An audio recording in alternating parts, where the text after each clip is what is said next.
Kitab Hadratul Islam mengklaim bahwa kehadiran Islam adalah tidak menganggap kemuliaan manusia. Di antara celaan yang biasa dilontarkan kepada Islam, bahwa Islam dianggap tidak memuliakan dan mengangkat derajat manusia. Penulis buku tersebut menerangkan, Islam sejak awal kehadirannya tidak mengakui harkat kemuliaan manusia melainkan sangat sedikit. Bahkan Al-Quran sendiri merenggutnya dengan suatu keterangan yang menjelaskan tentang asal kejadian jasmaniyahnya. Para pengamat yang jeli dalam menanggapi pernyataan tersebut segera mengetahui bahwa kisah Adam yang diungkapkan oleh Al-Quran sejak awal hingga akhirnya merupakan tangkisan terhadapnya. Karenanya, yang benar ialah bahwa Al-Quran justru mengangkat derajat dan kemampuan manusia lebih tinggi daripada anggapan filsafat, agama, dan aliran sosial manapun. Adapun tuduhan bahwa Al-Quran merenggut derajat dan penghinaan manusia dengan mengungkapkan asal kejadian jasmaniyahnya, bagi para pengkaji Al-Quran, hal tersebut merupakan ungkapan peringatan bagi manusia tentang kehinaan dan kelemahannya. Sedangkan asal kejadiannya, menurut pandangan mereka, adalah dari lumpur atau tanah liat atau nutfah yang bisa disebut dengan mani. Dan pendapat ini diakui secara ilmiah. Selain itu, ungkapan Al-Quran tentang asal kejadian manusia dimaksudkan sebagai pengendali keliaran tipu dayanya sehingga ia tidak melampaui batas, mengkufuri ciptaannya, berbuat zalim, dan takabur terhadap sesamanya. Dalam kisah Adam dijelaskan kepada kita bahwa Allah menciptakan manusia dimaksudkan untuk menjadi khalifah di muka bumi, bertugas mengelola dan memanfaatkan kemakmurannya. Seperti dalam Al-Quran, ingatlah ketika Tuhanmu berfirman kepada para malaikat, sesungguhnya aku hendak menjadikan seorang khalifah di muka bumi. Quran Surat Al-Baqarah ayat 30. Dan Allah telah menyediakan segala sarana yang memungkinkan manusia bisa merealisasikan tugas kekhalifahannya dengan mengajarkan seluruh nama benda. Maksudnya yaitu, Allah mengajarkan Adam sehingga memahami dan mengerti nama-nama benda, ilmu pengetahuan, dan segala sarana yang dapat digunakan untuk merealisasikan tugasnya. Kemudian kita bisa melihat bentuk kedua kemuliaan Adam, yakni perintah Allah kepada seluruh malaikat untuk bersujud kepadanya sebagai penghormatan atas kemuliaan, bukan sujud dalam arti ibadah.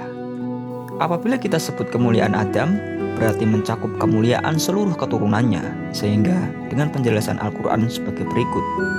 Dan sesungguhnya kami telah memuliakan anak Adam.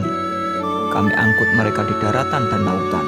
Kami beri mereka rezeki dari yang baik-baik, dan kami lebihkan mereka dengan kelebihan yang sempurna atas kebanyakan makhluk yang telah kami ciptakan. Ayat ini menunjukkan kemuliaan semua jenis manusia, tidak pandang warna kulit, bangsa, jenis kelamin, yang kuat atau yang lemah, karena Allah menyebutkan dengan Bani Adam. Perhatikan dengan seksama kandungan isi ayat ini. Kami angkut mereka di daratan dan lautan. Ini merupakan gambarannya. Hamparkan untuknya segala isi daratan dan lautan. Pada zaman dahulu, hewan-hewan dan sampan-sampan merupakan alat transportasi. Sekarang dapat kita pahami bahwa sarana transportasi semakin modern berdasarkan pengetahuan yang dilimpahkan Allah sejak mula-mula penciptaan manusia, sehingga pada saatnya manusia dapat menciptakan pesawat terbang, kereta api, mobil, dan kapal-kapal laut yang serba modern.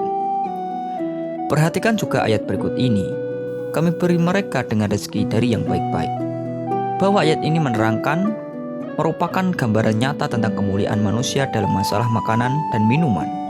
Dan firman-Nya yang berarti, kami lebihkan mereka dengan kelebihan yang sempurna atas kebanyakan makhluk yang telah kami ciptakan, merupakan keterangan tentang keadaan manusia yang mempunyai kelebihan atas semua makhluk. Demikian kenyataan sehingga logis jika manusia sadar dan merasa bahwa dirinya khalifah di muka bumi ini. Sujudnya malaikat kepadanya memberi penghormatan itu menunjukkan bahwa manusia berhak dimuliakan dan mempunyai kelebihan atas semua makhluk ciptaan Allah. Itu semua adalah merupakan celah-celah penting bagi manusia untuk mencapai peningkatan derajat secara manusiawi atau maknawi melalui sarana peradaban. Sudah dijelaskan secara panjang lebar tentang kemuliaan manusia, sekarang cobalah jelaskan alasan yang mendukung pendapat para filosof modern yang berpandangan bahwa manusia adalah makhluk paling hina dina.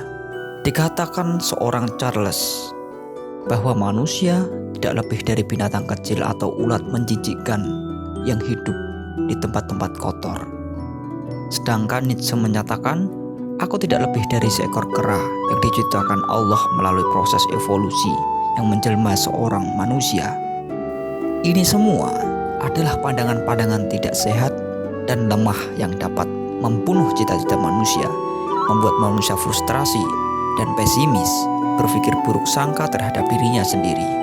Padahal pandangan Al-Quran selalu menumbuhkan optimisme, rasa harga diri dan terhormat. Lebih baik manusia yang mulia dan manusia yang sempurna ciptaan Allah yang paling baik dan paling sempurna.